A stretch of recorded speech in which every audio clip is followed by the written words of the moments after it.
was so freaking mean to me. I was in shock. Do you take responsibility for the situation that you're in right now? 100%. 100%. 100%. I couldn't believe it because I loved her so much. I admired her and looked up to her. And she pretty much reprimanded me. And there's two parts to Oprah Winfrey that I haven't really spoken about publicly. The other part with Oprah Winfrey is, yeah, you let me get thrown under the bus and you said nothing. The other part is you mess with my family. You mess with my mother, my father. She called me about my brother, right? No, they're watching me right now, and they're mad at me. All lies will be exposed, that's all. And anyone who takes that the wrong way, know why they take it the wrong way. Did you ever find out who did it? Yeah, I know who did it shortly after. Yeah. Yeah. And they are now where? Oh, the guy who actually shot me is dead. I was, needless to say, devastated and really shaken to my core when I first heard this news. And I spoke to all the girls personally, and I encouraged all of them, any of them who had actually been harmed, to please come forward. Oprah has been treated like the safest person in Hollywood for decades. Untouchable, but now the same names keep circling her and the same stories keep stacking up. Monique, 50 Cent, Ludacris, Dave Chappelle, Taraji, and now Katt Williams. So before we get into why people say her saint image is cracking, hit like and subscribe because this one gets ugly fast. Oprah Winfrey has had a lot of controversy around her African school for girls, with huge conspiracy theories starting that these girls were going missing from Oprah's school. All of these theories started shortly after Oprah opened her school in 2007, and the matriarch of that school was charged with SA of 7 different girls. Oprah ended up offering a public apology to the parents and the children and citing her own SA incidents in this apology. But the matriarch would then be found not guilty of these crimes. But then it shocked the nation because shortly after this, Oprah's school was hit with another SA allegation. 7 students were suspended for harassing and fondling classmates. And a lot of people thought that this stemmed from the very first incident because why would these children be acting like this? And the rumors started swirling after this point because they just didn't understand how these things could happen so close to one another.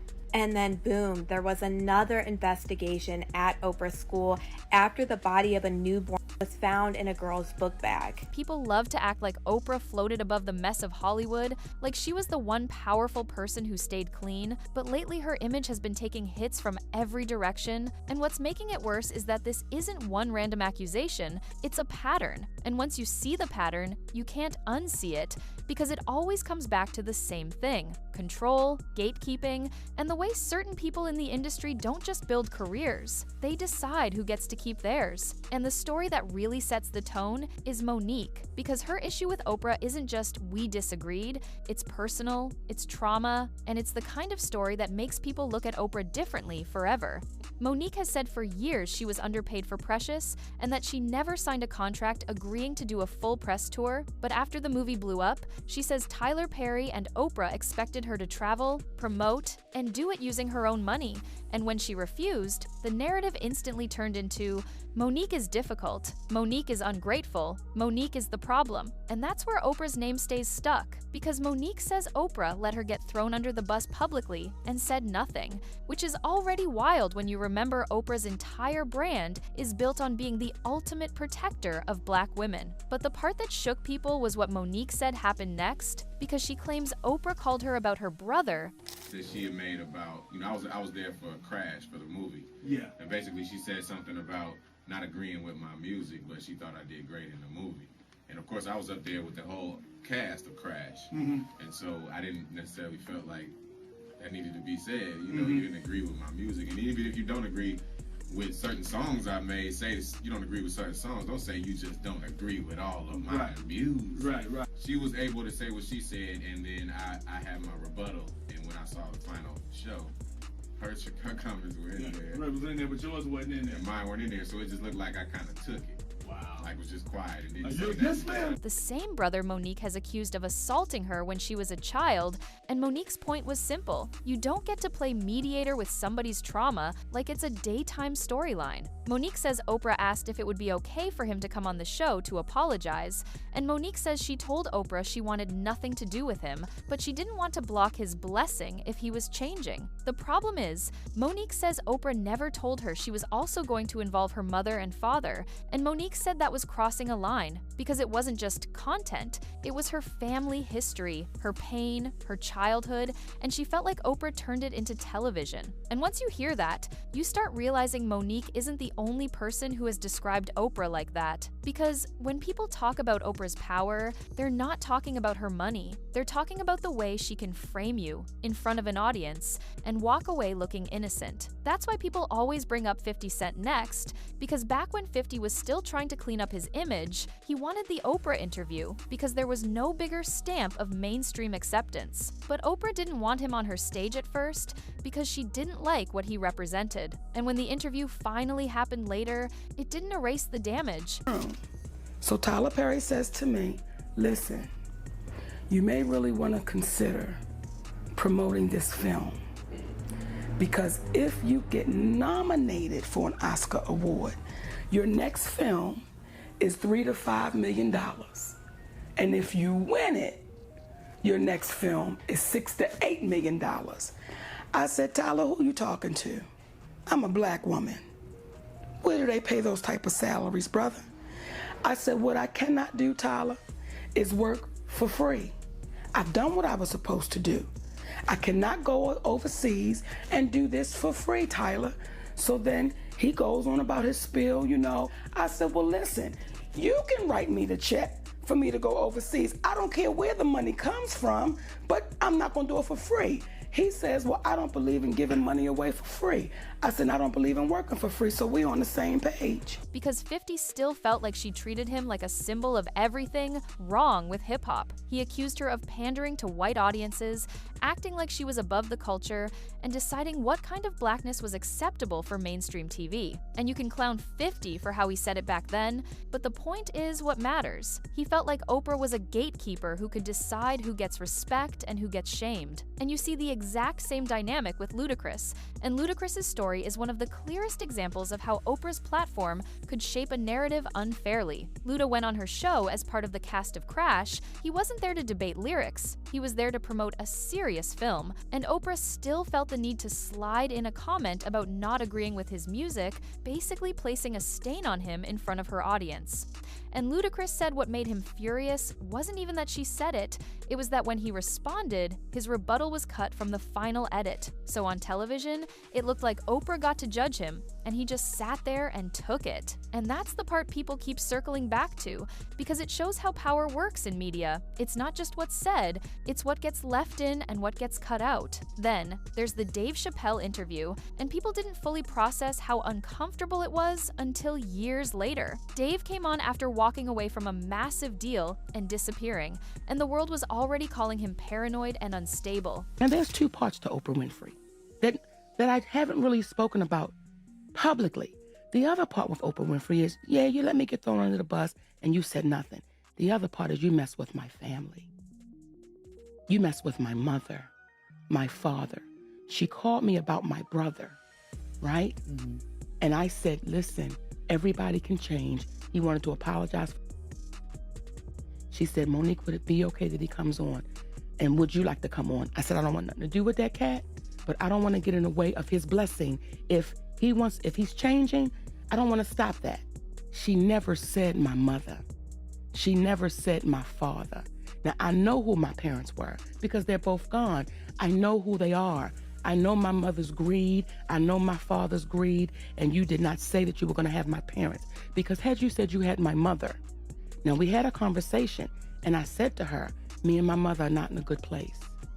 Now, she said some things to me about her mother and father, which I'll never repeat. To first acknowledge what I've been in denial for 37 years. And that is, I did assault and inappropriately touch my sister in manners that were not comfortable for her. And for that, I apologize. And instead of challenging that narrative, Oprah leaned into it. She kept pressing him with questions that sounded like she was trying to get him to admit he had mental problems, like, were you paranoid? And, did you go to a psychiatric hospital? Dave was clearly trying to explain something deeper. The stress of being labeled insane as a black man in an industry that profits off your breakdown. And the way Dave answered was telling, because he wasn't denying stress, he was denying the framing. He was saying, there's a difference between being stressed and being crazy. And it's dangerous when powerful people keep pushing the "you're insane" storyline because it discredits you. And this is where it connects to the newer generation, because people used to dismiss these stories as old beef, but then the Taraji P. Henson moment happened, and suddenly it didn't feel like history. It felt like right now. Taraji spoke publicly about being underpaid and exhausted, and she talked about how hard she works compared to what she gets back. Then she goes on an interview with Gayle King, Oprah's closest ally, and Taraji is visibly breaking down, saying she's tired and she's thinking about quitting. Increasingly paranoid. Would you say you were paranoid? Sure. First of all, what is a black man without his paranoia intact? You might win $100 in a poker game and be on the subway. You're gonna look over your shoulder. They just said in everything I had $50 million. That's like making me a marked man. So did you go to a psychiatric hospital? In South Africa? Yeah. Ooh, I'm insane. They were trying to get me to take psychotic medication. Yeah. I said, I'm not taking this medicine, man, because I know these people be trying to control you or maybe discredit you. I was afraid, like, But you were stressed out. That's why. No question. Yeah. But it's very stressful for someone to constantly walk behind you and say, you're insane. And people felt like Gayle treated it like a joke.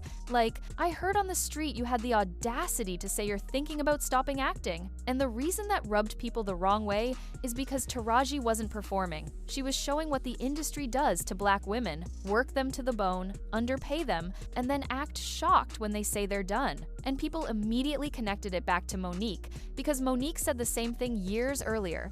The industry will underpay you and then label you difficult when you demand respect. And Oprah's name stays in the middle because Oprah and her circle have always been positioned as the gatekeepers of respectable black success, the kind that makes white audiences comfortable. And now we get to the part that makes this whole thing explode online: Oprah's connections to powerful men who later got exposed. The internet has been digging up old photos, old interviews, old friendships, and asking a question Oprah has spent her whole career dodging. How do you keep ending up close to the same circles and still claim you knew nothing? People bring up Epstein, people bring up Diddy, and Oprah has denied knowing about shady behavior, but the climate has changed. People aren't accepting "I didn't know" the way they used to, especially when your entire brand is built on being emotionally intelligent and spiritually aware. The public's point is simple: you can't be the queen of reading people and miss every red flag around you. And that leads into the most controversial segment: Oprah's school in South Africa. To be able to make out with Oprah, to have love scenes with her and those tiggo bitties. I mean, she's such a lovely, voluptuous woman. So being able to, she's very, very, very beautiful, and that was wonderful. That was wonderful. I would have loved to have been rolling in the sheets with Terrence. I'd like to give that a try one afternoon. Because this story has lived in conspiracy corners for years, but even the publicly known facts were enough to stain her image. The school opened in 2007, and not long after, a dorm matron was charged with multiple counts involving students. Oprah had to fly to South Africa, apologize, and fire staff. Later, there were legal outcomes and complications, but what stuck in the public mind was the headline itself. And from that moment, darker theories started attaching themselves to her name, especially as more incidents kept hitting the news, including allegations involving students harassing other students, and even a separate investigation after a newborn was found in a student's bag. Even if you ignore the internet's most extreme claims, the sequence still looks like a nightmare, and it made people feel like Oprah's apology was more about PR than accountability. Then, there's the strangest rumor in the transcript: Terrence Howard. During The Butler, when our people call out for help, we gotta understand. You know what I mean? Like we put too much pressure on Tyler Perry. You know what I mean? He ain't put nobody on. The people that been in his productions, they not famous. All of them could walk through the mall without security. Be what you gonna be, but put your people on. If you a gay person and you in there, put some other gay people on. Put somebody on. Or don't be wondering why people keep saying gatekeepers. Because clearly, y'all are keeping these gates. Clearly.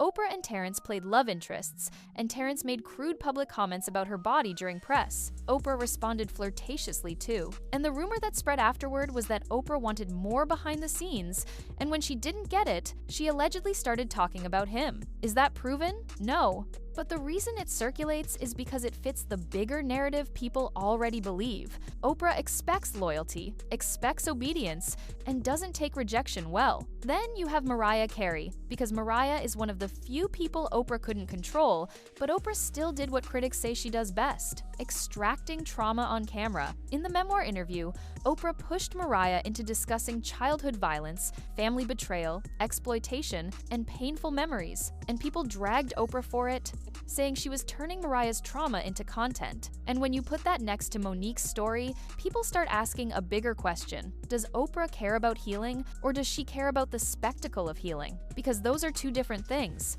And finally, we get to Katt Williams, because Katt has become one of the loudest voices calling out gatekeepers, and in his 2024 interview with Shannon Sharpe, he specifically called out Oprah, Tyler Perry, and Steve Harvey as people who have the power to put others on, but choose not to. He framed it like this: if you're in a position of power and you keep the gates closed, don't be shocked when people call you a gatekeeper. And his words landed in a moment where the public was already suspicious of Oprah, already revisiting old clips, already stacking stories. That's why the narrative now is that Oprah is panicking, because it's not one scandal, it's a pile, it's a chorus. It's people from different worlds saying the same thing. She plays innocent while controlling outcomes. She positions herself as moral authority while humiliating people. She stays close to powerful men and claims ignorance, and she protects her brand above everything. And the scariest part for Oprah is that the internet doesn't need a courtroom to convict you anymore. It just needs a pattern. And right now, Oprah has a pattern. And when a public figure's pattern becomes the story, it stops being about one incident and starts being about the entire legacy. That's why Monique's words hit like a warning when she says all lies will be exposed. Because she isn't just talking about one moment, she's talking about the version of Oprah the world was sold. Now, I want to know what you think. Do you believe Oprah is a gatekeeper who quietly ruins careers behind the scenes? Or do you think people are twisting old moments into a conspiracy? Drop your thoughts in the comments, and if you want the next video in this series, click the one on screen, because it gets even messier from here.